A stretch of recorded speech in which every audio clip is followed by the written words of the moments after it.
जायकवाडी धरणाची एक महत्त्वाची अपडेट समोर आलेली आहे। या महत्त्वाच्या अपडेटनुसार जायकवाडीचं धरण जे आहे ते चांगल्या प्रकारे भरत असल्याचं या अपडेटनुसार समोर आलेलं आहे। दुपारी आलेल्या 12 वाजण्याच्या अपडेटनुसार जायकवाडीचं धरण जे आहे ते एकूण किती टक्के भरलेलं आहे, याचबरोबर जायकवाडीच्या धरणामध्ये इतर ठिकाणाहून येणाऱ्या पाण्याची आवक सध्या किती क्युसेसने सुरू आहे आणि जायकवाडी धरणाची पाणी पातळी जी फुटामध्ये आहे त्यामध्ये कशा पद्धतीने वाढ झालेली आहे त्याविषयीची सविस्तर माहिती जी आहे ती आपण या पुढील व्हिडिओच्या माध्यमातून घेऊया। तर नमस्कार मंडळी, जायकवाडी धरणाची 24 जुलै रोजीची दुपारी 12 वाजण्याची ताजी अपडेट समोर आलेली आहे।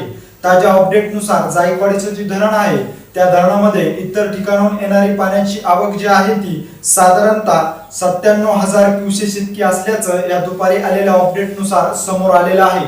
याचबरोबर जायकवाडी धरणाची फुटामध्ये जर पाणी पातळी पाहिली तर 1507.15 इतकी फुटामध्ये या पाणी पातळीमध्ये वाढ झालेली आहे। आणि जायकवाडीचं जे धरण आहे ती की मृत साठ्यामध्ये ते धरण होतं आणि या धरणामध्ये सध्या पाण्याची आवक वाढल्यामुळे जायकवाडीचं धरण जे आहे ते 24 जुलै रोजीच्या दुपारी 12 वाजण्याच्या अपडेटनुसार जवळपास 34.18% इतकं भरलं असल्याचं या आलेल्या ताज्या अपडेटनुसार सांगण्यात आलेलं आहे। आणि जायकवाडी धरण क्षेत्रामध्ये सध्या जोरदार पावसाने हजेरी लावलेली आहे। याचबरोबर नाशिक जिल्ह्यामध्ये जोरदार स्वरूपाचा पाऊस कोसळत असल्यामुळे गोदावरी पात्राला पुराची परिस्थिती निर्माण झाली असल्यामुळे गोदावरी पात्रातून देखील जायकवाडीच्या धरणामध्ये पाण्याची खूप मोठ्या प्रमाणावर आवक सुरू असल्याचं देखील सांगण्यात येत आहे। त्यामुळे साधारणतः सायंकाळच्या वेळेस पाण्याची आवक जी होती ती 50,000 क्युसेस पर्यंत होती, परंतु आज तीच पाण्याची आवक जी आहे ती 97,000 क्युसेस पर्यंत पोहोचली असल्यामुळे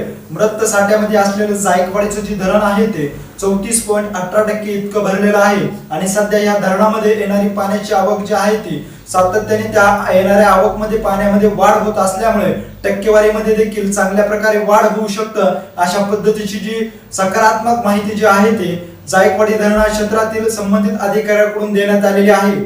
जायकवाडी धरणाविषयीची अशीच माहिती जर तुम्हाला वेळोवेळी जाणून घ्यायची असेल आणि तुम्ही अजूनही आमच्या चॅनलला जर सबस्क्राईब केलं नसेल तर नक्की सबस्क्राईब करा। धन्यवाद।